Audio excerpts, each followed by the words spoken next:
Oke teman-teman, jadi ada yang tanya ke saya, dapatkah dokter menolak pasien? Dokter hanya dapat menolak pasien dalam keadaan tertentu. Tapi secara umum, dokter tidak bisa melakukan penolakan terhadap pasien. Oke, apalagi kalau pasien itu dalam kondisi gawat darurat. Itu wajib mendapatkan perawatan ataupun penanganan di awal. Klinik dan juga dokter praktek. Tidak bisa menolak pasien dengan alasan bukan rumah sakit rujukan.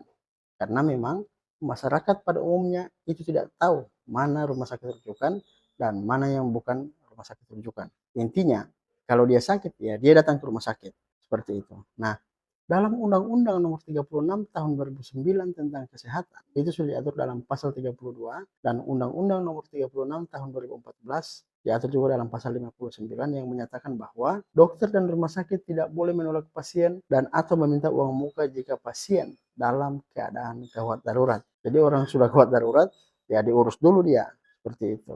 Nah, kita mengenal ada yang namanya perjanjian antara dokter dengan pasien atau yang disebut dengan perjanjian terapeutik. Jadi dalam undang-undang praktik kedokteran itu ada dikenal. Nah, dokter memiliki kewajiban untuk melakukan upaya terapeutik tadi itu sesuai dengan standar pelayanan, profesi, prosedur operasional serta kebutuhan medis pasien dan juga dokter pasti tidak akan pernah menjanjikan kesembuhan karena hal itu akan dianggap melanggar kode etik. Dokter hanya cukup untuk menuntun pasien menuju kesembuhan. Jadi jangan beranggapan bahwa ketika ditangani dokter tidak sembuh, bahwa itu adalah malpraktik.